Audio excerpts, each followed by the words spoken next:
Meeting is called to order at 7:05 PM.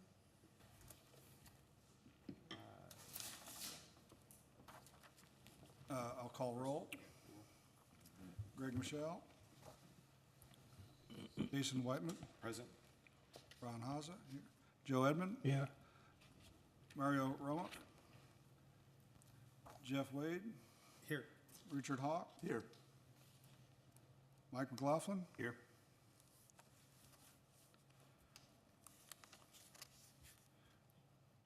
And we also have Alex Blue and Rick Schroeder.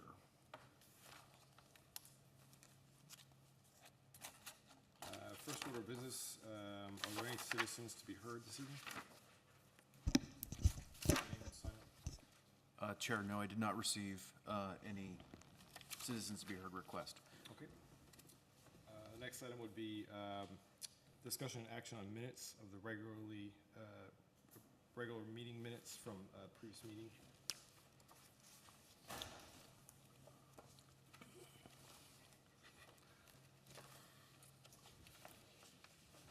Mr. Vice Chair, I'll make a motion to approve minutes as printed.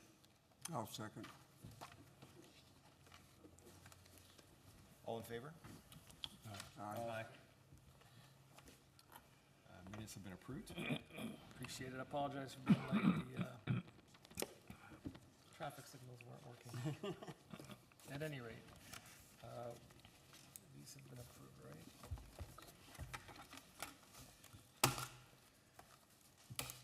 So now we're number 5. Thanks. So number 5 this evening is discussion and action on a request by Simply Raw Nutritional for approval of a patio cover pursuant to the Code of Ordinances 9872, that is zoning Old Town Helotes Special District, for the front exterior of an existing building within the shops at Old Town at 14743 Bandar Road, Building 5. Is there a representative? If we have questions, City Administrator, if you'd like to present it. Thank you, Chair. Staff did review this item. Again, it is essentially a patio cover on the front of an existing building within the shops at Old Town Helotes. It is where the old Helotes Echo building used to be housed out of, and included within your packet is a picture as well as some of the posts that they have already put it up in its place. We did send this to the building official and the fire official, and they did review the plans that were submitted and did approve them. We have no issue with this request and are recommending approval. There are comments, questions? I actually have one for you, Rick. Just in 9872, what is it in there that governs or that applies to this in particular? It wasn't quite clear to me what aspect of that controls. Because they're attaching the structure to the building itself, we would at this point require planning and zoning to review it to make sure that it is in keeping with the Old Town District codes. If they were building a deck or something along those lines, we wouldn't have it go through the process, but rather would administratively approve that item with the building official and fire department. So because it's physically attached, we feel that it's important that it come before the commission. Mr. Chairman. Yes, Ron? And it is covered, Yes, metal roof or? it's a metal roof. Is it presumably this is adding some outdoor seating area? That's my understanding, yes, sir. And is there, do they kind of address parking? Is there, we have an overall parking plan for that area? There's an overall parking plan for the development itself. It's not yet completed, but there is parking to the rear of that facility. Essentially where Pete's Place is, there's a large parking area that serves those tenants in that area. There's also parking on the street in front of this building. Okay. I have a question. Can you forward to picture, this picture? What are they covering? Slab or is it deck? There's no wooden patio on the back of the building. Or wooden patio? Metal roof. It's a deck they're covering. Are those 3 of the posts So is it coming off of that building that's facing us? Yes, sir. It's at an angle? No, sir, it'll come straight off the building where the French doors are at. So where the well house is at, right there on the right, that's not included in the cover, it'd be to the right window, maybe 2 foot to its right, and then the left window 2 foot to its left, and then straight out 20 feet. So it's on the left of that tree? That is- There's already an existing seating area there, that there's tables and chairs that, and it's really, I mean, it's a common area. It's not outward, it's not mine, not one or anyone, but we're just trying to create additional, no one has covered seating out there. Right. Inclement weather and stuff, it's just nice to be able to get under some cover if you're outside, or even just the sun beating down, because the sun does beat down in that area, there's really no tree cover. So it's pretty, intense in July, so just, creating a little bit of shade would be nice. You're just coming off flat with the bottom of the roof line? Yes, sir. It'll be metal, there's a metal, the metal roof is existing on that building as well, and, it'll match that. About a little newer and kind of more rusted.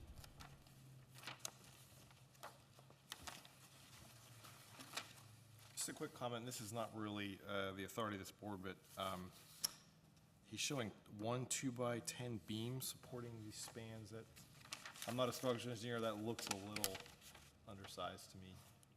If Ernest has any comment on that. That would be the building official, Bruce Bueller, but I'll bring it up to him. Yeah, Anything further?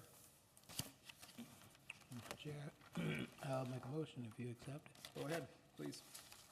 Make a motion that the request for approval of patio cover pursuant to Municipal Code of Ordinance, Chapter 28, zoning, Section 9872, Old Town of Lotus Special District, on the front exterior of an existing building within the shops of Old Town of Lotus Special District, located at 14743 Bandera Road, Building Number 5, Helotes 78023, be approved. Described, and I missed particularly described as a BCAD property ID 1154308. Is there a second? I'll second. Mike, further discussion, Joe, Mike, No, I'm good. It looked like it's what else? meets everything we've suggested. Okay, the motion is to approve the request by Simply Raw Nutrition for the patio cover pursuant to 9872 on the front exterior of an existing building within the shops at Old Town, Lotus, 14743 Bandera Road, Building 5. All in favor, please signal aye. Aye. Opposed? Motion is approved. Thank you. We'll move ahead to item number 6 this evening, which is discussion and action on a request by SK&A Architecture for approval of a conceptual design plan pursuant to the Code of Ordinances, Chapter 98, Section 72, Old Town of Lotus Special District, for the Holtz Retail Shell Building, 14789 Old Bandera Road, including but not limited to site plan, building design, and exterior lighting. I will turn it over to the city administrator. Are you happy to be here for that particular one? If we have questions. Go ahead, Rick. Thank you. Staff did review this item. I believe I actually had conversations with the architect that's here. And generally speaking, we believe that the proposed development meets code. If you recall, the prior structure was completely demolished in a fire. And so this obviously is a significant improvement over what's there currently. We do have two concerns, though. The first concern being the impervious cover that is required by the code, which states that a development can't exceed 47.5% impervious cover on a site in the mixed-use village, which this is where this is located, in the mixed-use village. We put in our discussion here that the development appears to exceed the maximum amount of impervious cover allowed by code. I did request, or I did talk to the architect about that, and they submitted, and it's included on your dais, a discussion from Up Engineering on the development.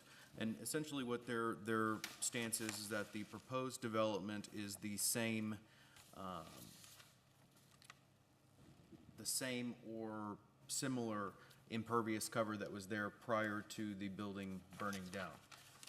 The only concern I have about that is that we do have a non-conforming structure section of Chapter 98 that does say if a building is completely burnt down, that it loses non-conforming rights.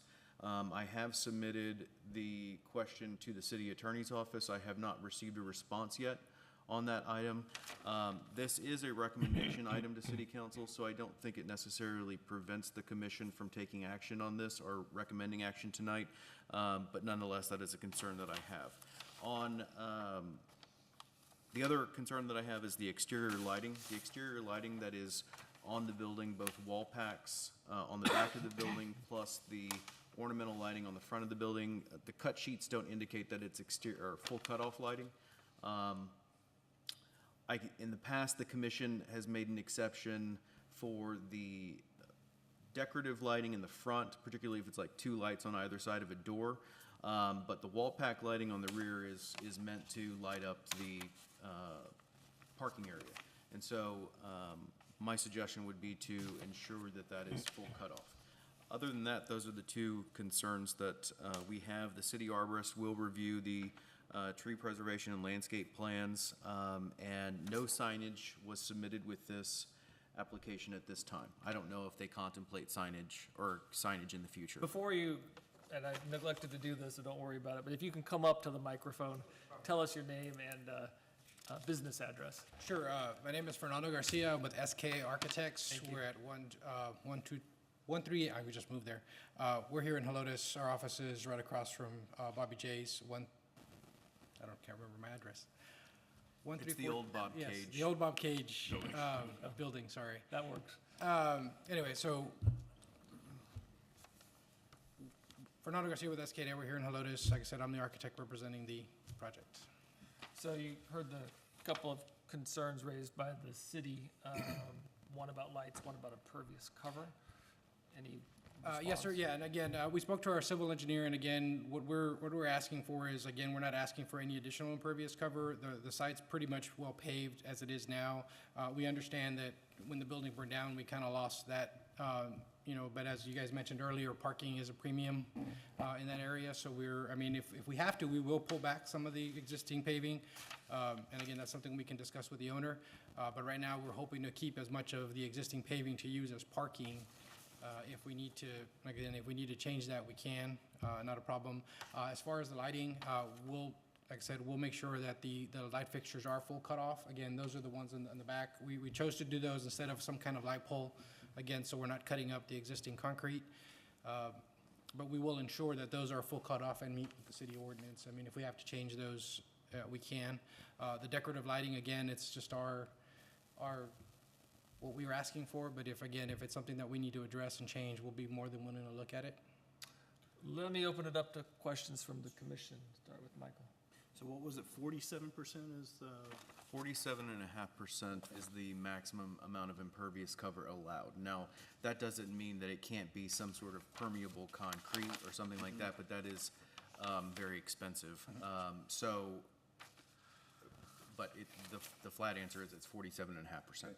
What percentage is impervious right now, do you know? It's probably at 70% impervious cover, yeah, because most of it is paved now. It's all concreted over. That's just what it was, when we took over the project.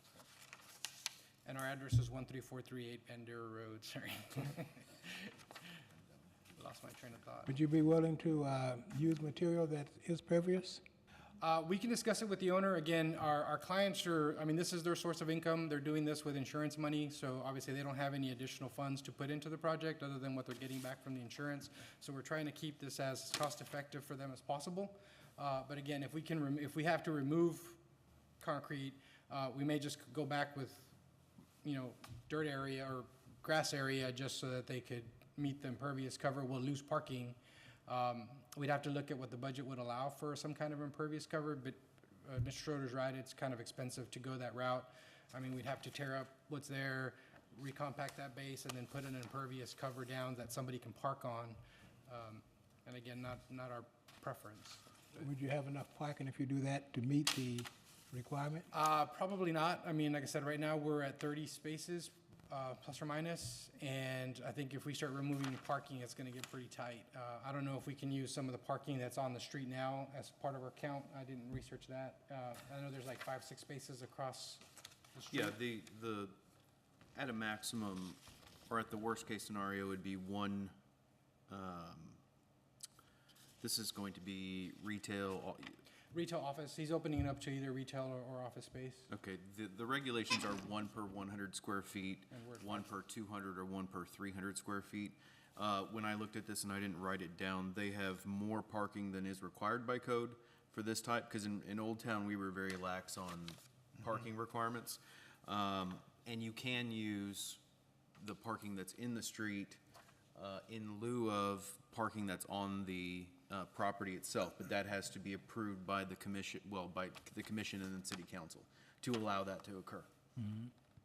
Yes, sir. So yeah, so the answer is How if we. about handicap parking? Do you have a requirement for that too? Yes, sir, we have 2 spaces up in the front that we've designated for handicap parking across the front, and that meets the minimum requirement for spaces. And obviously, if we reduce the spaces, we can cut that down by 1. So from your perspective, you don't have any problem meeting the requirement? No, sir. If those are the numbers, and like I said, we can meet the requirements. Again, we're trying to get as much parking as we can, only because it's already there. So really, all we were gonna do is put some striping down on the existing paving. We weren't going to re-asphalt the area. We weren't gonna change anything. Ron?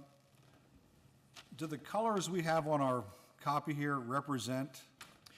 They're close. I mean, it's a photocopy. I mean, it's kind of like an olive green with it's the natural kind of Austin chalk limestone. It's kind of like an olive green color, and then it's a galvalume, just a metal roof. Okay, it's a shiny metal roof No, it's or matte? a matte roof. It's not so much shiny. Well, because why I ask is, we have purple stones on ours, our copy. Oh, I got you. No, it's the stone should be the Austin chalk, the standard Hill Country cream colored stone with kind of the rust color in it. The main batten board will be like an olive green, kind of gray-green color, and then the roof will be, and I don't know if you can show it a little better on the screen. I can, but it's gonna be the same, because they're copies, so. And actually, I mean, if I can approach, I can show you on the phone. I think it shows it a little better. Yeah, because What is the name of the stone? It's just the Austin chalk. Yeah, you can come up. Okay, so it's just, yeah, it's a typical. Is this the stone? that, much better. Yeah, so it's Yeah. like I said, it'll be a very neutral. And do we have a deal for the green that you can pull up? Yes, sir. What is the color? And is it Sherwin-Williams? Yeah, it's a Sherman-Williams. It says Benjamin Moore here in the. I'm sorry, Benjamin Providence Moore. Olive. I'm sorry, it is Benjamin Moore. Ashley Gray, Plymouth Brown, Providence Olive. Yes, Ashley Gray, HC 87. That's the gray.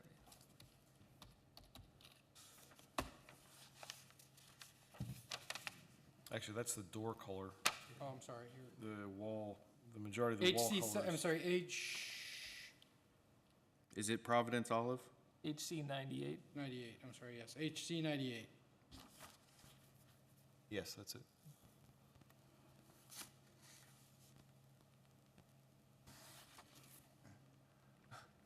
Oh, that helps. Yeah.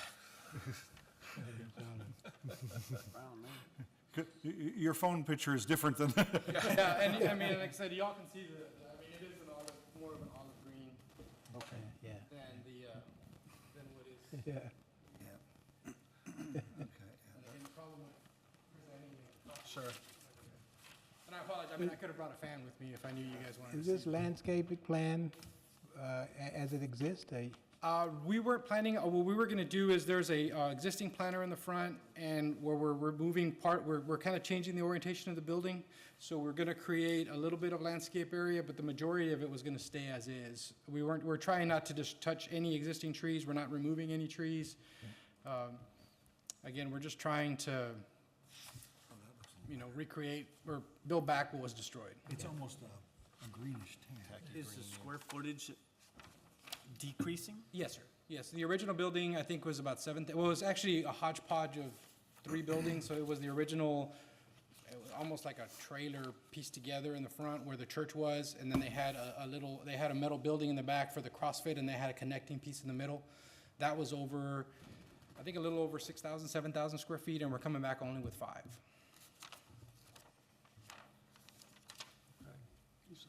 Any other comments, questions? Going back to the parking regulations, Yep. the regulation states 1 space per 500 square feet, so the only requirement is that there be at least 10 parking spaces. Which they clearly meet. Yeah, so we'll have more than that, obviously. Is there a maximum?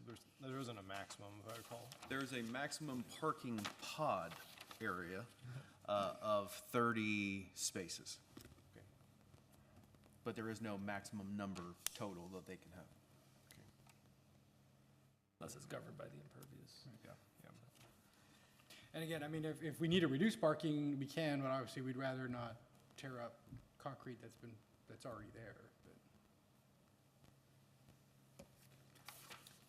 This is envisioned as you said, retail usage? Yes, sir, we're dividing it into 5 spaces. He's looking at maybe some small shops, small business spaces.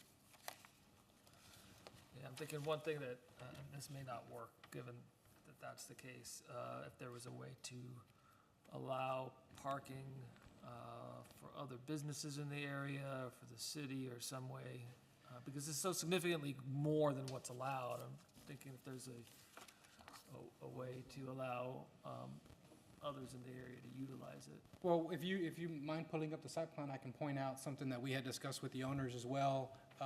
There is a possibility that we could open it up to the adjacent property. There's an easement, access easement between us. And so, for example, this doesn't exist now. There is no connection, there's a fence here. So we were proposing, this is an access easement that goes along to the back. This is the Old Town Helotes area. We were proposing opening I'm up. trying to help you out, hold on. We're proposing opening up this space so that if, potentially it could be shared parking, but that would have to be an agreement between the owners. Do we know how much they're over? I mean, is there have we done a calculation? I- 40, You mentioned approximately 70%. Yeah, we're way, I mean, we're pretty close to maxed out. There's not much left that's there now. And the problem is some of the back area is kind of overgrown, so without us scraping some of the old dirt off, I couldn't tell you exactly where the edge of the old paving is, just because it's been leaved over and composted over, just over time.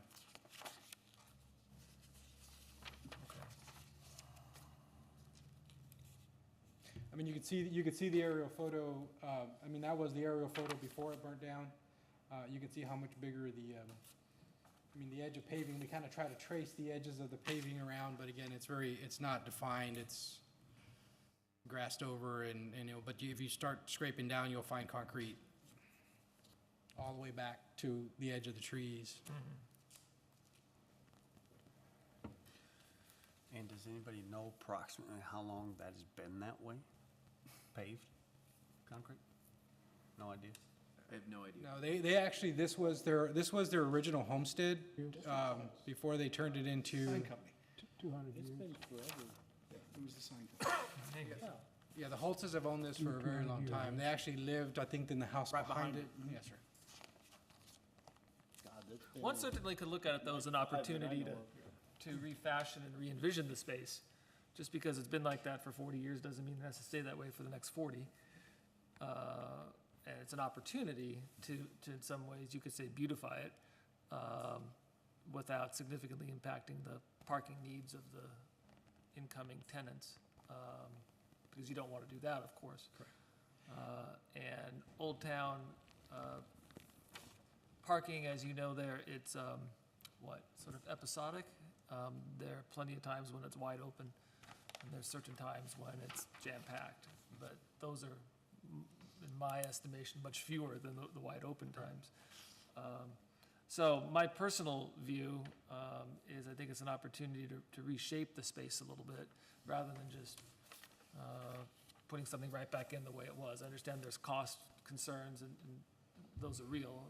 Don't mean to minimize those, but from the city's perspective, I think it's a good opportunity to enhance the space and to make it attractive, or Sure. even more attractive. Yeah, and that's something that we can discuss with the owners. I mean, like I said, for us to remove concrete obviously is not as costly as having to come back and add paving Right. to increase parking. So to go back and take out areas and create more landscape islands, things like that, that's something we can definitely discuss with the owner. And again, I mean, as long as we meet the minimum parking and we're able to use the street parking, then, yeah, and again, like I said, the reason we were proposing it this way is only because, like I said, we're trying to minimize and get in there as quickly as possible, just this is their form of income, and Sure, they've been out of it for over a year now. understood. Understood. Michael? Just to add on with what the chairman was saying, I think, I agree with what you're saying. I thought that was well put. But I'll go back to the impervious cover. I think it's important that we try to take care of that. It's an environmental quality that, we can influence, by removing a lot of the concrete.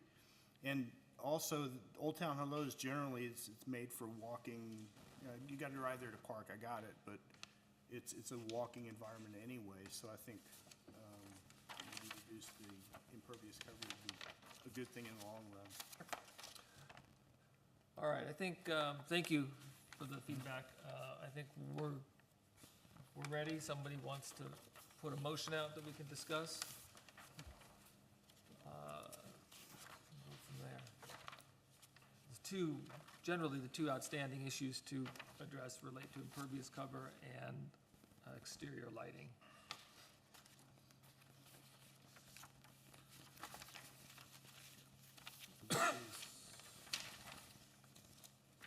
This is action for action, This is a Recommendation. recommendation item. discussion of an action on. Say that again? I was just looking at the way the agenda was written. Yeah. Jason? Just a point in kind of trying to All right, get thank you. somewhere with this. I mean, it's tough to, give definitive direction here without, we don't have really firm kind of calculations, and I know that's impossible, given the parking, and I've been in that situation before. Just kind of spitballing, I mean, if we could take out a couple parking spaces and put some planting beds in, it's indeterminate whether or not we're gonna get to that 47.5 number. I think, me personally, I'd love to see a tree island in that very first spot along Old Bandera Road on the far right-hand side. I think that would be a good opportunity for a little bit more green space. I mean, even if it was just a parking spot and a tree, that would be a fairly economical way to, I think, spruce up the streetscape and provide a little bit of additional pervious cover without giving too much parking away. Again, I don't want to give, specific direction necessarily, but that's an idea. Okay.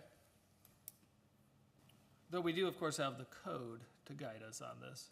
Right. That's the other piece of it.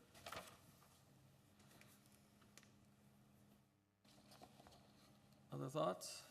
I don't know, personally, I'd rather stay away from specifics, even, no matter how good they are. I don't want to tell them how to do their job. I'd say we need to reduce the impervious cover.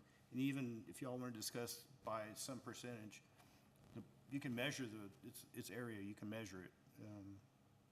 You can come up with a number. I think you said the law says 47%. The code does. I'm just Yeah, saying, if we want to work with them a little bit, get some pervious cover back in it, so some percentage that we all can say, okay, that's good enough, then let them figure out what to do with what's left. That might be a way ahead. I'd like 47%, but if y'all want to go a little bit higher, whatever that may be, we can discuss that, in my opinion. Mr. Chair, I guess my feelings are, I sentiment you a little bit, I feel that it is a great, I'm sorry, I couldn't hear you. I feel that it is a great improvement on what was there as far as the layout and everything. I think you did a very good job architecturally laying things out.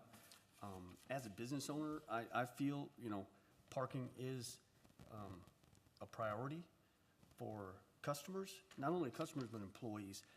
1 to 500 per square feet, to me, seems a little low. If we've got 5 spaces in here, say you got maybe 2 employees per space, that's 10 right there. That takes all your parking away. As you've stated, as we all feel, parking in Old Town Helotes is kind of at a premium. This may open up more parking in market days, things like that. I kind of feel it's bad luck on the owner that they've owned this property for how long, and then we come back and say, hey, you gotta rip it out, or rip out the concrete. If this has already been that way for 40 years or so and hasn't really affected the environment the way it is, I personally would let it go. That's my sentiment. What is the condition of that concrete? Most of it is in good shape. Some of it's gonna be in. Come back up to the, if we could get on the mic. I would say 80% of it is in good shape. There's a couple of pieces up against where the old building was that got broken up. We're gonna patch, 'cause we're gonna do our building footprint, so we'll patch around it. The majority of it is in decent shape. Again, all we were gonna do is add some striping to kind of define the parking and, patch any rough spots that we find. But for the most part, the slab, my understanding, it's a pretty thick slab that's out there because it was an old sign company, as somebody mentioned. And they drove, bigger trucks out there. The very, very back edges of the space are hard to see only because they're all weeded over and grown over, so we're hoping to clean some of that up. But to your point, obviously it is gonna be a much more attractive space than it was before, just because of the new building. We're planning on also maybe sprucing up, trimming some of the trees and kind of cleaning up the back of the property. Right now it's kind of overgrown. But to your point, as far as adding additional trees, I think we're all for maybe adding some more tree islands and adding some additional trees. Again, there's several out there already now, but, and again, the condition of the paving is in pretty good shape. Perhaps somewhat of a workaround to consider. I take the concern that Jeff raised seriously. I think it's important for us to keep that in mind. When we've dealt with other situations, particularly as it relates to signs, we have been afforded a little bit of, been able to afford a little bit of leeway in terms of roughly 20% overage or 25% overage of the maximum allowed, which might be a way to sort of meet in the middle on this. I do think, as with signs, as with everything else that we deal with here, the existing structures, existing signage, existing whatever, is always permitted until it changes, until the sign falls down or the building is demolished, and then you need to conform. So I think that really does have to govern, but perhaps allowing some sort of overage, as we've done in other scenarios, might be a way to address this, to provide more spaces, but not so much as to, if it is 70%, that's roughly, about 50% greater than what is allowed, and that is significant. That's not just a rounding error, of course, that's a lot. So I think, again, just to suggest that as a possible way forward. And keep in mind, as the city administrator pointed out, this will go to city council to get their input as well. So it is a way to at least suggest a way to move this forward. I think that's an excellent idea. Exactly probably what we should do. Because we've already got a So, ruling set before, I think it's a good idea. just a thought, right now, they've got a parking ratio, I think, of 1 to 150 square feet. We would you know, I think the least they could have is like 1 to 300, I think you said, 10? 1 to 500. Yeah. You know, what if we looked at, you know, kind of maxing out the parking ratio? Because we don't really have a, you know, we can't say, well, you know, reduce the parking area by so many square feet, or I think the percentage is even a little bit nebulous, but, you know, what if we limited it to you know, a lesser parking ratio, got the parking down a little bit to, you know, they can do islands or what they need to do to get that down. Well, I leave it to the commission. I have focused on percentages because the code is in percentages. Okay. But if you all want to go by parking spaces, I mean, it doesn't really matter. So, question along the lines of that idea, so if we come up with a parking ratio or some designation for the number of slots, how are we to determine how much that impervious cover would be reduced by? Because the idea is to make it less, right? Yeah. And I'm not sure how I equate a parking space to you know, how much less that would be, other than measuring the area, which can be done. Yeah, we can do that. It's, you know, it's an odd shape, I'm sure, but you can measure that area. And just one other comment before I forget it. We were discussing up here, you know, we leave extra parking in there and other people can use it. I want to us as a commission, stay away from leaving the perception that we're going to obligate somebody else's parking or make it available to someone else. So just so we're clear on that. I agree. We could not obligate that. Right. It would Or have that And perception. that would probably need to be a legal instrument that would I be. agree, but we, you know, it If got they had kicked brought that around. before us, you know, that would be another matter. Right. But Right, it's that's- not, we don't have that in front of us, so. Right, but that's what was kicked around, so I want to make sure we're not given that perception. How about a motion? We're going to talk about how we're going to reduce it first, or are we going to make a motion first? Well, a motion could always be defeated or amended. Rick, you gonna? If I could just comment something, so there were several things said about percentages. If you were to increase the percentage by 25%, you'd be looking at about 60% impervious cover. Somebody else mentioned about parking spaces.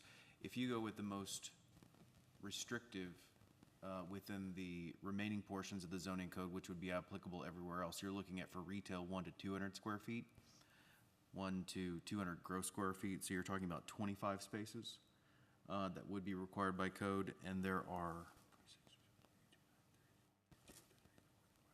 37 spaces on this plan. That's just for thought.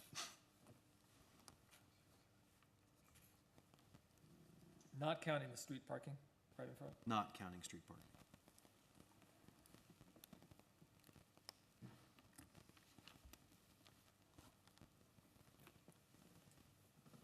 So it's actually I think it's then more advantageous to the property owner to talk in terms of percentages than in spaces. I think so, Allow them to too. keep more. If we say, if the sentiment is, say, 25% of more than 47.5, that will be more parking than if we were to reduce it from 37 to 25. Reduce it by 10 some odd percent, if we're going with 70 right now. Right. Yeah. From what it is, right? And honestly, on second thought, it probably, I mean, it's up to them to figure out how that works. I mean, you can squeeze drive aisles down or do what you need to do.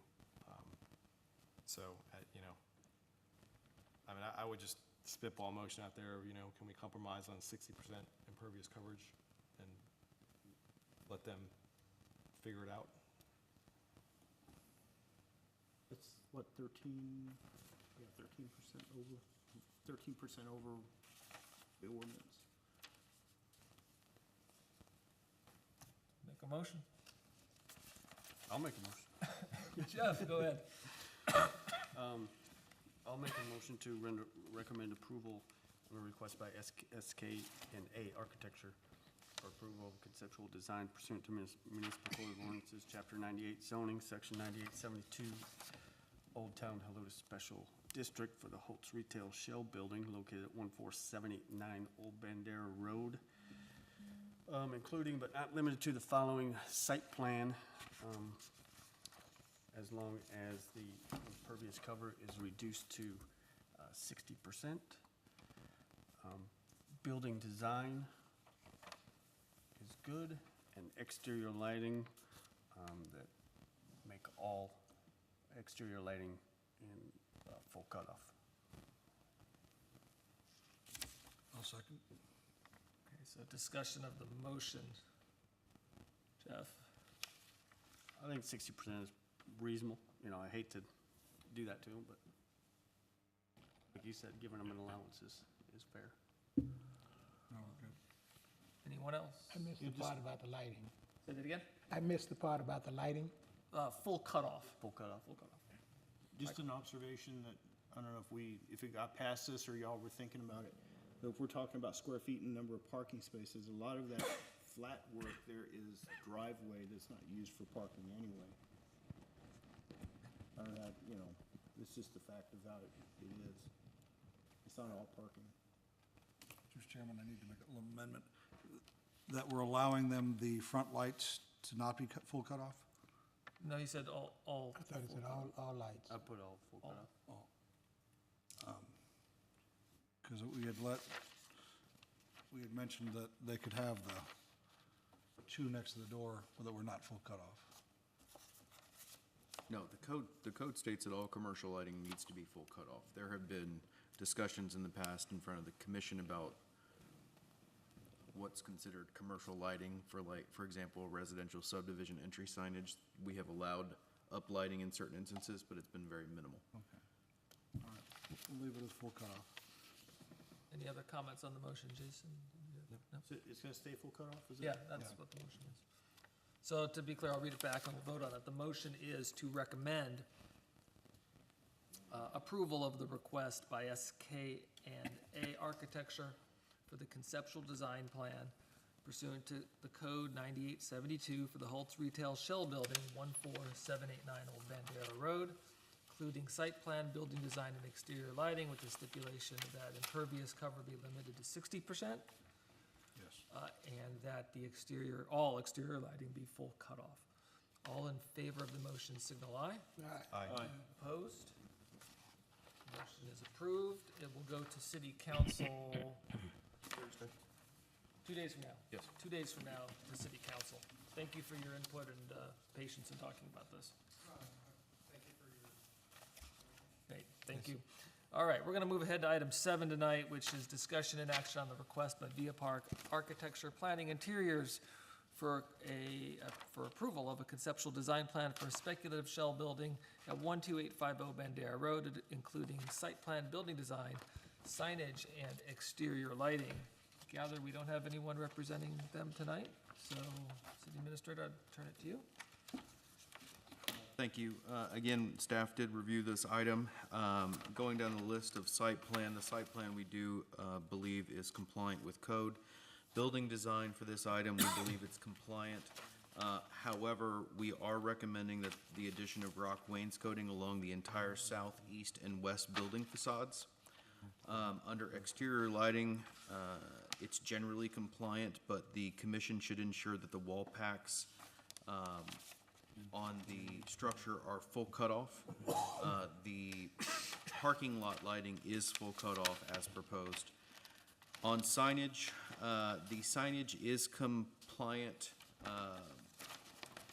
Generally speaking, it's compliant, but the commission should ensure that the monument base is placed within a landscape area with a minimum of 2 feet around the base of the sign. So in sum, staff is recommending that the commission approve this application, but to remember that we are recommending the addition of wainscoting along 3 sides of the building, that the wall packs are full cutoff, and that the monument base is placed in a landscape area. The reason, and probably the most significant change, is regarding the rock wainscoting. When looking at this building looks very similar to other commercial structures that we've had on Old Bandera Road, with the exception of the front facade. The front facade has, in my opinion, these odd 4 rectangular or square windows. And I believe that if you had, and again, I'm not an architect, but if you had rock wainscoting along the front in that area and on the sides, it would not look so stucco-ish and gray. Is that a correct term? From That an architect? works. I would use the term plain, actually. Yeah, plain. Actually, it's not, I Googled the color, it's not as gray as it's. Well, yeah, that was my next question. But it's solid. I mean, Yeah, it's solid, uniform. Right, yeah, it's a uniform color. Is this a, there's an existing building on This will, I'm sorry, this will take the place of the existing Comerica, old Comerica Bank building. It'll be torn down, and this would be put in its place.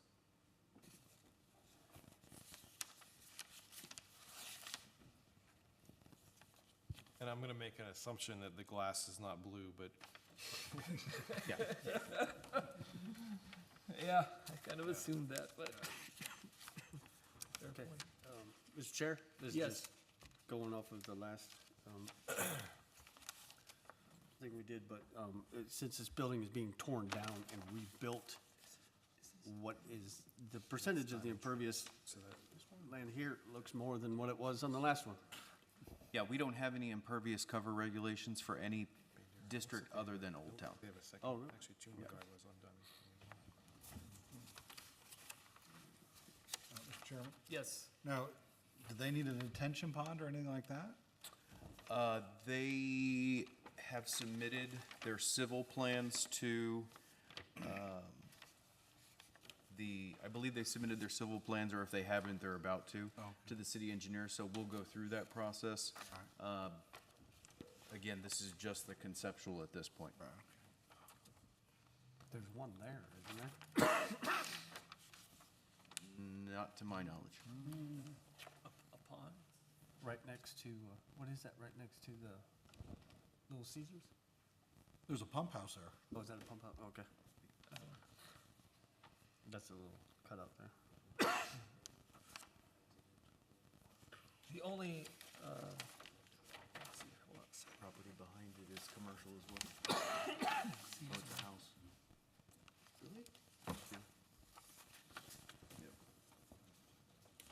the only signage submitted was the monument.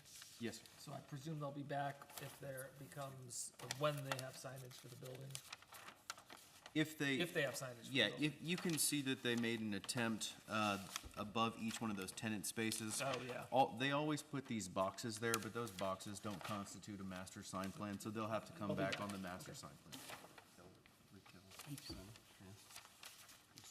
Okay. Show a mountain point or something like that. It'd be so easy for them just to fill in the numbers real quick, but they don't, they never do. How are they on pervious cover and parking ratio? It's quite a lot of parking spaces on this one as well. Yeah, the parking ratio for this, again, under the most conservative would be 1 per 100. They have, and that would require 77 parking spaces. They currently have 56. This shopping center is going to be a mixture of retail, office, and what have you, and so there's not a significant difference between 77 and 56. It's really going to depend on what tenants go in there eventually, which they don't know. Yeah, yeah.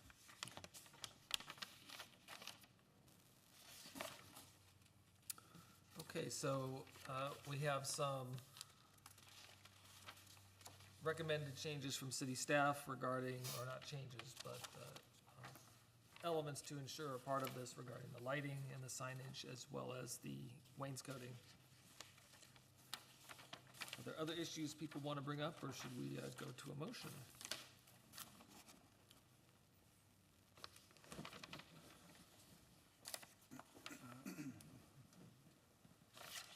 Is there any specific lighting that is, Well, they have lighting. I that mean, they it did looks some- like they've got little blocks there, but they haven't specified any. They do not. I see on the back side, they specified these. Yeah, there's the back blue ones, marks. the back ones look like they're full cut off from the cut sheet. Right. But Anything on those front, Yeah, well, the reason that staff is talking about including within your motion that it says full cutoff, you can look at the cut sheet. They didn't circle the exact fixture they're using. They're all the same fixture, but they offer full cutoff, and they offer this refractive lens that isn't full cutoff. Yeah. So if you include it in your motion, they will know that basically they only can use that one fixture.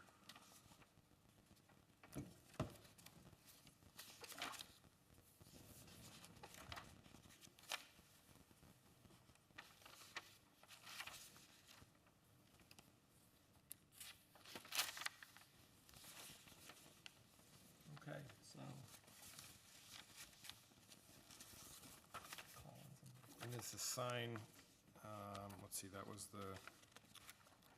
that comply with height and width and area. It did, though, the landscaping should be part of the motion. Landscape just to should be part of the ensure that motion. it's Okay. captured. Okay. Yeah, for once, we actually had a sign that was presented that complied. I said for once. Mr. Chair, I'll make a motion. Okay, Jason, In discussion and action on a request by Villa Park Architecture for approval of the conceptual design plan for a speculative show building located at 12850 Bandera Road, Helotes, Texas. More particularly described as BCAD property ID number 242422, including but not limited to the following: approval of the site plan, approval of the building design, with the stipulation that there'll be full stone wainscot on the recommended elevations southeast and of west. southeast and west. Signage with the stipulation that it includes the required landscape, and the exterior lighting with the stipulation that it all be full cutoff. Is there a second? I'll second it. Discussion of the motion, Jason, Joe, No, I don't have anything to add to it. what else? Do you add landscape on the side? He did. Landscape of the sign, yes. So the motion is to, now, this is listed as an approval, but it really ought to be recommending, right? No, this is a final approval. Oh, because it's not Old Town, excuse me. So this is approval, and you said approval, right? Yes. So the motion is to approve the request by Via Park Architecture, Planning Interiors, for the conceptual design plan for the speculative shell building located at 12850 Bandera Road, including site plan, building design, signage, and exterior lighting, with the stipulation that the southeast and west building facades include full wainscoting, that the exterior lighting all be full cutoff, and that the sign conform to the landscaping code. All in favor of the motion, signal aye. Aye. Opposed? Motion's approved.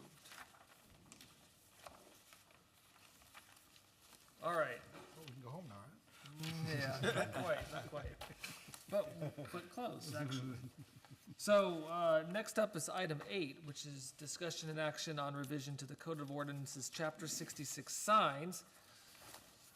We've made a heck of a lot of progress on this over the past few months. I want to thank the city administrator for the latest draft, which includes several modifications based on the discussion we had in January, and he was good enough to highlight them for us, to call out what changes he had made based on our discussion. I don't know, Rick, if there are any particular ones you wish to call attention to. Well, actually, you ought to speak to the ones you added in, I believe, about the directional or service sign ones. But other than that, if there are other things, please tell us. Yes, sir. I'll just do this page by page relatively quickly, because I think we've gone through this in depth. But one of the significant things is under 66-3, I think it was Vice Chairman Whiteman asked to include a reference to the Old Town District, and so we have done that under A and B, so that you know it's in section 98-72. Also significantly, and it goes into the next item on the agenda, under 66-3 scope, we did add in there that ornamental tower, cupola, dome, spire, and similar structural element heights that are not designed for occupancy shall be governed by Chapter 98 zoning. When we did some research from other municipalities, there wasn't much in Texas, but there happened to be quite a bit in California, which I have some reservations about. But anyway, the way that they address these is by limiting the height of these types of things based upon what the height regulations allow within the various zoning districts that they're in. So, for example, if in an R1 zone, if the maximum height of any structure can be 40 feet, they would limit it to a certain percentage of that. So 50% means that it can be any higher than 20 feet or something along those lines. I thought that was a good way to approach this. And conveniently, since we're talking about zoning on the next item, and going through that process, we could include that amendment with the zoning code at the same time we're looking at B3 overlay.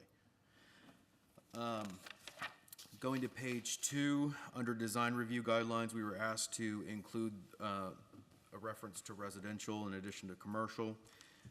Page 3, under exempted signage, I did add in window and door signage listing address, hours of operation, those things that are already included in prior sections that we exempted, but we never had them under the exempted and restricted signage paragraph here. And under item number 8, it used to say state inspection tag. We no longer have those at the state registration tag now. Page 4, under prohibited signage, we've always had this issue of, well, if it's not included in the sign code, is it then not allowed? Or is it still allowed, but through a different process?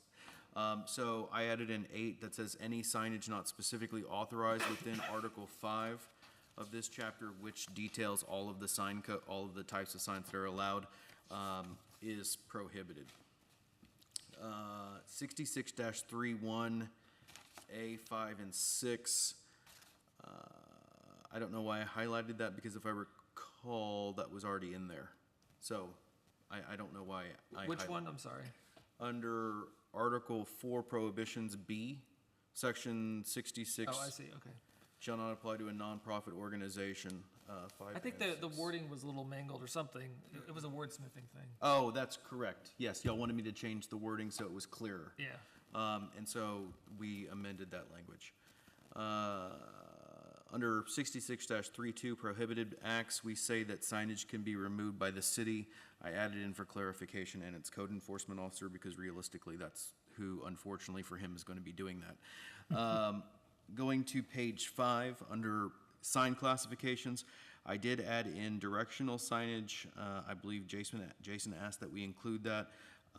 And we used to sort of have this nebulous thing about canopy signage for service stations, so I went ahead and added that as a sign category. Okay. Because I thought it would made sense to include that. Page 6, and going through all of these types of signs, the chair asked that we include a reference to the design portion, and so we have added essentially to all of these number 11 design that says they all have to be designed in compliance with the city's design standards. And I've done that for all the Thank you. different sign codes or sign sections. Page 7, this is banner signage. Yo, it used to be, I believe, 60 calendar days for the duration for banners. We lowered that to 30 calendar days with a maximum of 3 banner permits issued per entity per calendar year. And that was the direction we received at the last meeting. Again, 66-4A, that was rewording the section for that, for the festival association, essentially. I'm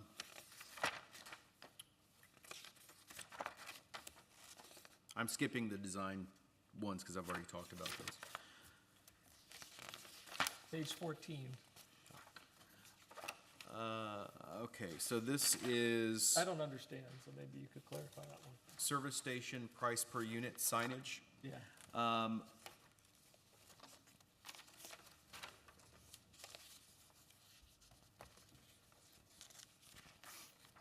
So essentially what we're saying there is that the signage has to be a monument sign, right? Because it says it has to be on an 18-inch base.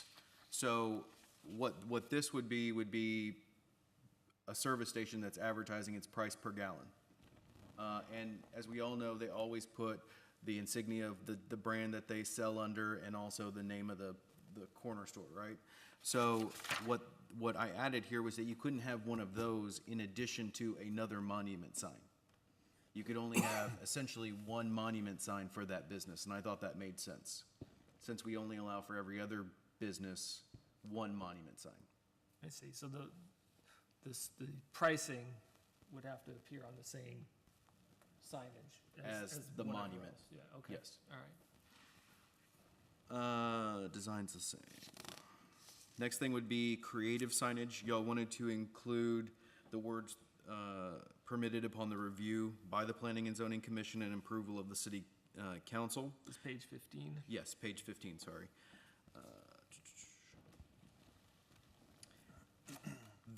The next section under creative sign, that was wording that was already in there, but I believe it was bullet points. And when we got rid of a certain bullet that was redundant in creative signs, I just got rid of the bullets and added that under the purpose section. That's fine, yeah. Again, there was redundancy in page 16, the design quality, and so that was taken out, and that renumbered it, which is why it's all highlighted. Under page 16, garage sale signage, all I did was, we didn't have all of the zoning districts where a single-family residence or any type of residence could have a garage sale. And so I added in the zoning districts. I know I added in planned unit development, because you recall we just changed that to apply to both commercial and residential. We still have a zoning area called planned residential unit development. So basically, any district where you could have a residence, I added in to where you could have a garage sale. Handheld signage on page 17, it's, prior to this said the same thing. It said, as the banner section, it said 60 calendar days. Y'all instructed to lower that to 30 calendar days, and so we have done that here. We did add in a whole new section for directional signage, and basically, this came, I believe, again, it came from California, but just reading it, the purpose of directional signage is to facilitate on-site circulation, parking, and site information. The size, we limited that to the surface area shall not exceed 16 square feet, which essentially is a 4x4 structure, which if you're walking and it's supposed to be sort of for pedestrian-friendly direction around a site anyway, I thought that was sufficiently large. The height, no part of the sign shall extend above 4 feet from average grade. Location essentially says that you can't prevent somebody, or you can't limit the required clear vision area, but it has to be located on the premises of the business. Lighting, indirect, full cutoff, or internally illuminated. I did leave in here indirect lighting. Full cutoff, of course, is lighting that's on top of the structure, shining down on it. Internally illuminated would be its LED inside the structure. From other areas, we had eliminated indirect lighting because technically it's not full cutoff, but I thought it made sense for a 4x4 structure on the ground. An uplight on that really is not going to negatively impact dark skies. At least that's my opinion. I certainly can take that out if y'all would prefer. Landscaping, none required. The duration is so long as the development is in existence. Let's pause on that for a second. But the trouble is, if we leave it in that we allow uplighting on something, someone will bring it back and throw it in our face. That's fine. I can get rid of it. I just was. Yeah, I just prefer not myself. Are people comfortable removing the lighting piece? On the same item, couple things, the number, do we want to specify one?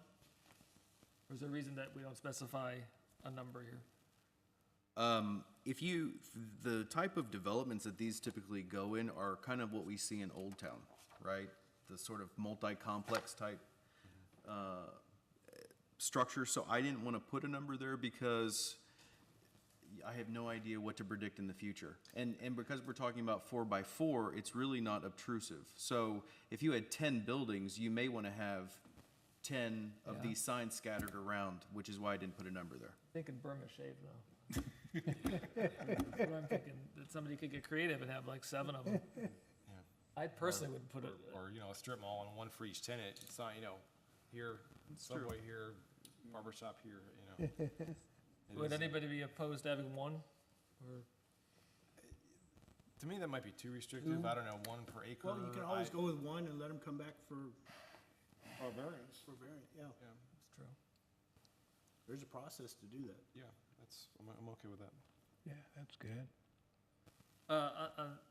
On the same item, I don't know if this is just a language piece, but on number 4, which actually references commercial purpose, if we can maybe, I mean, I think of directional signage as not primarily being about commercial in More like terms a of wayfinding. advertising. I mean, it's inherently commercial because it's about a business, but it's not to promote a product or the sale coming up. It's just about here's where you locate the find. Here's a drive-through. Well, but it could be, it could be UTSA, it could be the Bible College out at Bitter, there's other non-commercial That would need, that would need it, yeah. so that, It's kind of a moot, kind of don't need that word there, I think. okay. And I think the commissioner's point maybe is that it shouldn't be, we shouldn't mistake this for advertising. It should goes be- back to The purpose is direction. The purpose is The direction. Number 1, it says to facilitate on-site circulation, parking, and site information. Can we just say, in number 4, subject to the required clear vision area, directional signage shall be located on the premises of the business? That work? Oh, that changes the meaning.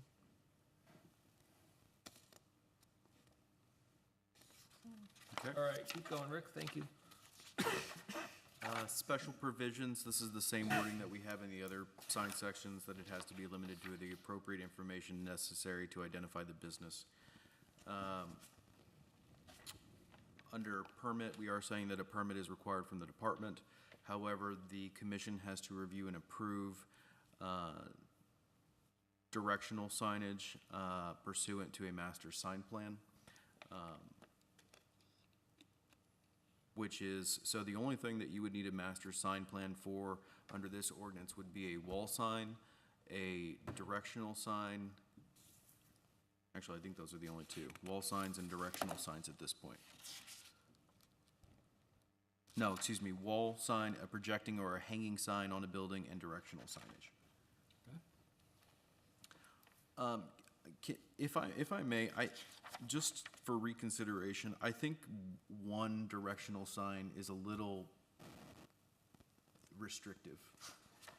If you have several buildings on a 2 or 3 acre site, one 4x4 sign may get you into the front area, but it may not get you into the back where there's another complex of buildings. I'll certainly leave it at 1, but I think that's something to consider. I'll tell you what, let's revisit that, let's get through the document and come Okay. back to it. And then, of course, there's the design provision that we have for everything else. Now, under the next section is surface station canopy signage. The purpose, of course, is to identify the name of the service station and the fuel refinery, Shell, Texaco, those sorts of things. The size, the surface area shall not exceed 1 square foot per linear foot of canopy to which it is attached, with a maximum of 50 square feet. So essentially, on one side of a large canopy, you could have a 10 by 5 sign, okay? And think about it from actually seeing that canopy when you get up to that point. It's not, I know it looks small, but it's really not small. The height, no part of the sign shall extend above the canopy roof line. Number 1 canopy sign permitted on each side of the canopy which faces a street or parking area. Location, installed flat against the canopy wall, extending no more than 12 inches in depth from the canopy wall, and not extending beyond the ends or extremities of the canopy to which it is attached. Lighting, full cutoff, internally illuminated, or neon lighting. Duration, so long as the business is open. Special provisions are the same as everywhere else. It does require a permit, but the commission has to review and approve it, and then the design provisions. Hang on, Jason, good. Yeah, 50 square feet, are we talking about the strictly, say, for example, Valero? Are we talking strictly about the Valero logo and name on the side of the canopy? Because that 50 feet is, that's like 3 feet 3 square feet. Well, Those things are plus the tiny. swish and everything. Plus the That's- swish. Yeah, so that's, you would know better than I would, what's appropriate. I can tell you the 50 yeah. square feet came from code from another city. I can't recall which one, but. Yeah, I mean, you know, I'm okay with the ones I've seen here in town, but it seems like they're, to my mind, and I've never measured one, but it seems considerably smaller than 50. I mean, The ones here. the ones here, I'd say, you know, probably not even 20 would be my guess. I would have to pull Yeah. past applications to see what their square footage is, and I did Have not we do that. done one for the, we have done one for the Shell station. Yes. I mean, that might be one to look at. I don't remember. That seems a little high to my mind. I agree with you. I kind of like to stick with what we have. Yeah, so I'm thinking it's, Well, You know. we don't have anything. That's the problem. yeah. Looks like that. Yeah, no, I understand what you're saying. If I you- mean, I think 20 would be, you know, a pretty generous maximum to my mind, but, again, we may want to do a little research on that, but that seems quite large to me. Okay, Ron? The line there on to the line of the roof, all those things are a facade built up. They're not really actually the roof line. Yeah, I mean, what we're saying is that the sign, the component of the sign can't extend above it. So you can't have anything above the actual canopy. Well, if you've watched them build them, there's a roof and then they put the big sign, the sides are fake, They're facades. facades. So So we might want to change that to the facade instead of top of roof the line. facade, yeah. On number 3? Number, Extend above the canopy facade. Yeah. Right. roof line or facade or, I'll change it to facade. okay. Okay. Yeah, Mr. All Chair, right. I kind of agree with Jason on that, the size on. 50 being large. 1 square foot per linear square foot. I mean, that means if they have a 50-foot sign, that could go 1 foot high, 50 foot down the whole thing.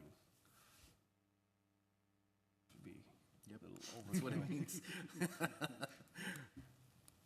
I'm just That'd be thinking quite a 10, bit. you know, like 10 by 5, I mean, that's a pretty large sign to be put on the side of a canopy. Well, Grant, I don't think any canopy is 5 foot high. Yeah, They're exactly, usually, yeah. They're about 3 foot Yeah. when you get up Right. close to them. right, but then you could stick a mean, 1 foot you could still sign say- right down the middle of everything. Yeah, I What mean, is the or the commercial signage, is it? It's 1 square foot per linear facade of the building or tenant space with a maximum of 100 square feet. Or linear facade, okay. So it's kind of the same thing, but we're definitely restricted a little bit more. all right, why don't you, I think that's almost it, isn't it? Couple more things. Page 20. Page 20, again, it clarifies what has to have a master sign plan and what doesn't. I added in directional. And that's it. Now, there were some additions and some changes to pictures within the definitions section. Unfortunately, when I did the definitions section, I didn't have track changes on. So I wasn't able to, there were changes to this. Essentially, what the changes were, though, was to go back and make sure that I added in the service station signage. Everything that I added, that created new, I created a definition for with an appropriate, what I thought was an appropriate picture. So let's, as I see it, there's just 2 issues here to revisit. One is the one we were just talking about, the canopy, service station canopy sign, and the number of directional signs. So how do people want to approach the number, the sign number? Is 1 too restrictive? Do we need to be, do we want the variance process handle it for when there's more than one, or is there some other mechanism that we should consider? Mr. Chairman, is there some way we could put that additional signs could be reviewed, so they wouldn't have to go to a variance? How could you word that? Well, directional signage is gonna have to go before y'all through a master sign plan, right? So, you could put directional signage up to the discretion of the commission, something along those lines. There is another section of the code that does use that same verbiage. I would have to But find. it comes before us regardless. Yes. So, I mean, it could just be, Because site to site, it's gonna be a different, Yeah. I guess that's my point, is that there are such variations in different sites that if you're on 30 acres versus 1, that's a big difference. But how do you, I get the point, and that's good, but I'm not sure, how does anyone come to any idea how to quantify what might or might not pass? Or are they just gonna ask us for what they think they need and we'll go from there? Yeah, I think there's virtue to actually giving them a number. I think this is what's allowable, and if you think that your circumstances require something different, that's what the variance process is for. Because then we and the applicant both have something to go on. Right, I mean, it's guidance. Right. could we say like, you know, 1 for every 2 acres or acre of development? Would that, something like that make sense where, you know, it's, you know, most strip malls are 2 to 3 acres. That would kind of limit them to 1, but, you know, a multi-building, office park, you know, might be 10 acres and, you know, they might reasonably, you know, have, you know, 3 might be a reasonable That number. might be a way to go, to get the quantity out of it. 1 per building? well, but if you have half an acre and have 3 buildings on it, Yeah. Might get lost on a half acre.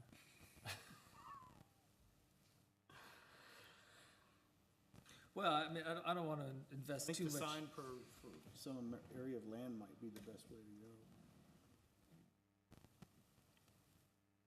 2 sounds good.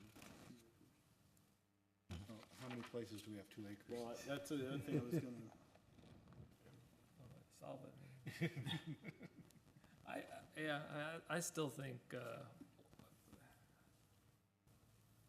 like the simplicity of 1, it would require them, it's part of their master sign plan, to think about their signage in total, how they direct people. And again, special circumstances, there is a process for allowing you to get more. I don't know. Or how about, here's a thought. Okay, 1, but if a lot is bigger than 2 acres, you know, additional? 2, just to give them that option? because then you still have a limit in there, which works. And then how many, you know, I don't think we're gonna see too It's many gotta be 3, 4, conditional 5 acre somehow. developments come before us ever. It's gotta be conditional somehow. So Rick? There are a lot of, I would say that there's gonna be more larger acreage developments coming before y'all. I was gonna say, yeah. Remember, the water and sewer line is almost done, and there are people already having pre-development conferences. So, if you go to page 6, under residential subdivision entry signage, it does say in here, under landscaping, and I think this may give you some leverage here or some flexibility. Under landscaping A, it says, subject to the granting of an exemption by the commission if justified by unusual site conditions. So we have it in our code that y'all can exempt, for example, the landscaping provisions if you need to. You may want to contemplate using some language similar to that for the number because of the variations of developments that may come before y'all. And the other concern I have is, it is true they can always go through the variance process, but going through the variance process just incurs an additional cost. So they're already having to come before y'all with a master sign plan anyway. So you can kind of negotiate at that point, based on y'all's discretion, how many they're allowed to have. I would find that acceptable if we said 1, 1 subject to And then- granting. you know, what's an unusual site condition? I mean, that's, everybody will claim that they have an unusual site condition. We've seen that with a lot of things, right? Think about residential entry signs and being able to see it from the road. and Could we et cetera. add, could we add But something? again, that's up to us. Could we add something like, according to what they present, what's presented? Well, I think that's understood. That would, I mean, if we use the same language, subject, if justified by unusual circumstances or unusual site conditions, it's up to them to make the case that they have unusual site conditions. But we don't have to agree with it. Yeah. I mean, it does put a bit of burden on us. It would not, that would still be within the authority of the Planning and Zoning Commission. It wouldn't require going on to city council. So that's good, keeps it Yeah. resolved at this level. Yeah. I mean, I have no objection to these signs, even more than one sign. I think the main concern is just that they don't become a de facto advertising, to my mind. And so, I'm okay with the board having discretion All right. around it and, put a limit and then just say, you can argue for more. I mean, and, they got a bunch of trees they need to preserve or a Okay. big mountain in the middle of their site. Yeah, that makes sense. So you can get more than one. And I'm okay with that. So Rick, how about we change it to 1 and then add this language in here, subject to allowing an exemption given unusual circumstances or unusual site condition. I think that's good. And then the other item was on the service station. Yeah, if y'all give me 2 or 3 minutes to go back there, I can actually see what the Shell station Great. size was. Let's take a 3-minute recess. It's Well, 8:27. make it 5, just in We'll case. make it. Go back in session. 8:36. Okay, so Chair, the only thing I could find at this time is the actual picture concept that they submitted for the signage itself. It's out of compliance. And I can show this, but I think we're talking about the sign here. You can see what the commission approved at that time was 3 of those Shell pectin. They call them pectins for whatever reason, and they're relatively small. Shell pectins? Yeah, it's basically okay. the Shell logo. Yeah.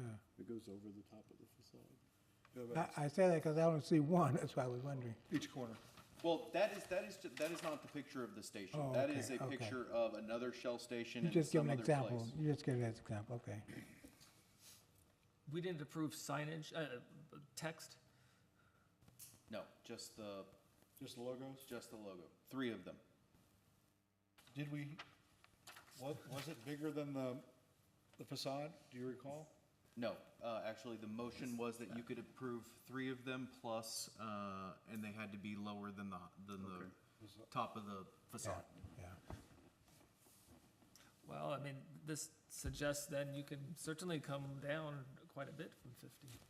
Well, yeah, but that's a business that can be explained by a logo. You see the new corner stores that they just built, one down on 1604 past Shane Field, where it actually is corner store. I believe on their thing, it says corner store, pretty long. So you can't really say, hey, Shell, they can show their business off by a logo, corner store can.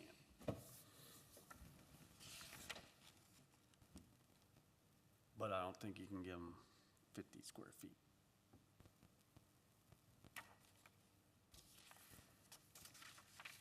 Yeah, is that maximum for all quantities, or is that Per side. per side? Well, under the current proposal, it would be per side. Tall sign.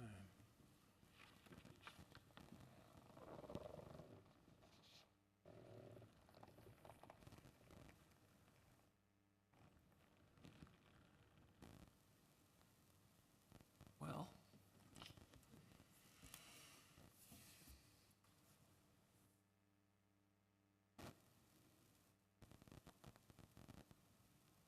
I mean, you could always lower it to 20 square feet, and then, again, you have the ability through the 25% rule to Yeah. increase the size if you wanted to. Yeah, Almost And like I with just our picked the 20 out of the air. I was gonna agree with the Let's- 20 per side would be 80. You know, if you got 4 sides. Oh, you mean total, yeah. total. Where some places they may not, like on that picture where the one awning is extremely long to the other side, they may want a longer sign on that longer side.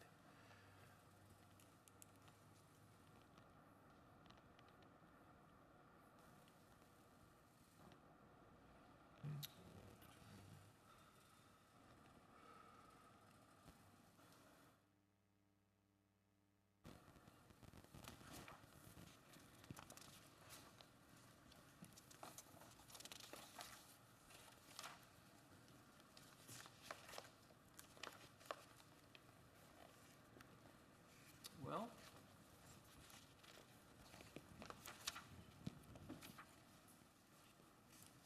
And I think, personally, I think 20 square feet maximum per side would be generous.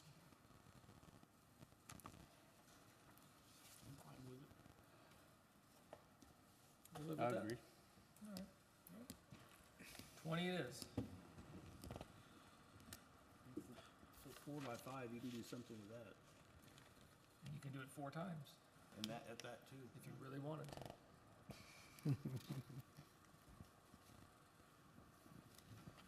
All right, folks, so that brings us to the end of this document. The only changes that we have made, I believe, are the one we just talked about, which is the 20 square feet. And on the directional sign on the previous page, page 17, we added the number 1 with the language subject to an exemption if site conditions warrant. I don't have that language exactly right. Subject to the granting of an exemption by the commission if justified by unusual site conditions. We took out lighting altogether, which was number 5, and we took out part of the language of number 4. We took out the words utilized for commercial purposes. Point of clarification on lighting, I thought y'all just took out indirect. Yes. Indirect, though it still can have full cutoff or internal. That's correct, I'm We sorry. did indirects for the. Indirect lighting. only, removing indirect only, my bad. Other than that, the document as it is, we haven't made any changes. Are people comfortable with We that? added facade for the roof line. Oh, we changed the word facade. Which item was that? Was that the service station one? Yes, 3. Thank you. That was on number 3. Actually, you've got 2 number 3s. Oh, sure do. I'll change that. It's all right. But one of them is an You A. do want directional signage also. Jason. One more item, just to jump And, I'm back. sorry, and on directional, thank you. Both of them have 2 number 3s. Go ahead, Jason. Going clearly back to you on copied. page 3, 6621, exempted signage. Item number 4, Windows. is there anything that limits the amount of signage that you can put in windows? Where are you looking? This is page 3, item number 4, top.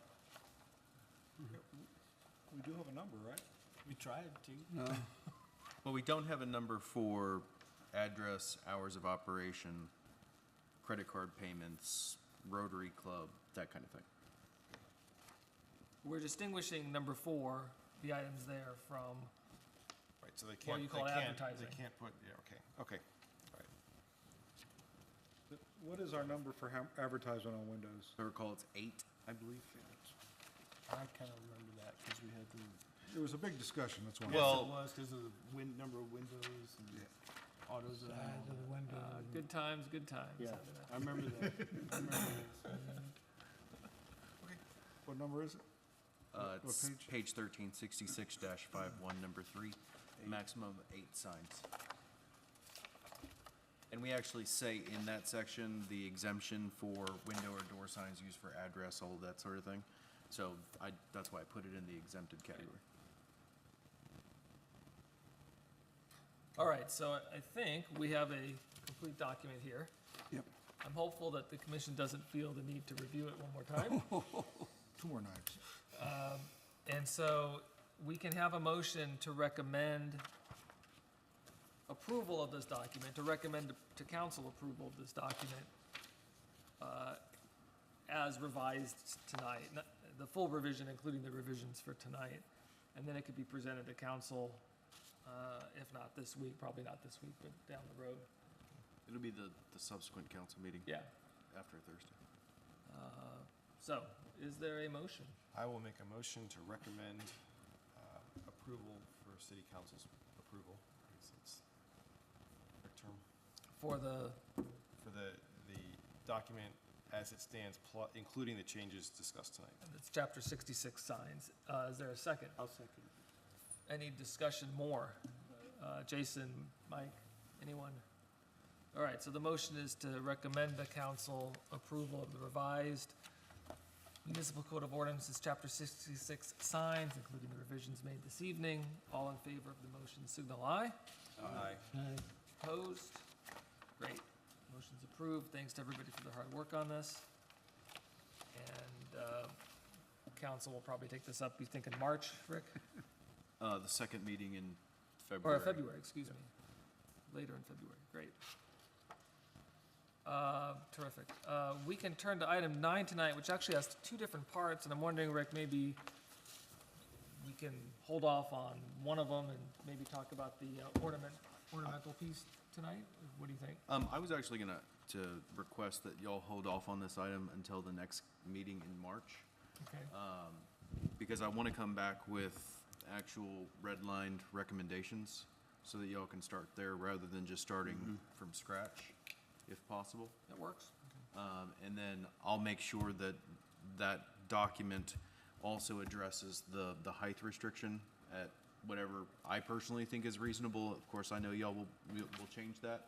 And I don't mean that in a bad way. And that'll be one ordinance that will be proposed to the commission at that point. The one thing I would ask is, is there the ability to start the public hearing process now, since council has stated that they're okay with changing B3 overlay, and have that public hearing at the next meeting? Regarding the tavern? Well, it would be regarding all of it, since we're amending. That's fine. I mean, I don't think have consensus yet on what to do about a tavern, if we would even agree to add that in, but It just allows me to cross Ts and dot Is. That's fine. And make sure the public hearing process gets started. that's fine. Okay. But then when you talked about a red line version of the document, you're referring to all of chapter 98? No, You're talking about just the overlay piece, the overlay plus the section regarding towers and cupolas and all. which doesn't exist. Which doesn't exist. Right, okay. Yeah, not the entire zoning code. So, Good answer. so you're gonna start the public hearing for next month or the month after? For next month. But we're still discussing it. Yeah, How does that work? You don't have to have a public hearing after the document has been finalized. You just have to have a public hearing, and anybody who is interested would then come to the meeting, and then they would know that we're continuing to work on it in subsequent months. So, it's up to the discretion. The state law doesn't say you have to have a public hearing at any time other than you have to have a public hearing if you're gonna amend the zoning code. Well, and actually, it makes more sense to have input prior to us being finished. You would think, yes. Okay. Can work with that? Since the Everybody- notice is already in the paper. No, it's not, but it will be. This will be for Okay. March, Okay. Yeah, it'll be. March the 6th. All right. Then that brings us to the conclusion of this evening's meeting, I believe, of the agenda items. We did get through it, yes, so. Yeah, number 9's been rescheduled for next month. Mr. Chairman, Yes, Ron. may I make a motion to adjourn? Is there a second? I'll second. All in favor of adjourning at 8:49, signal aye. Opposed, we stand adjourned.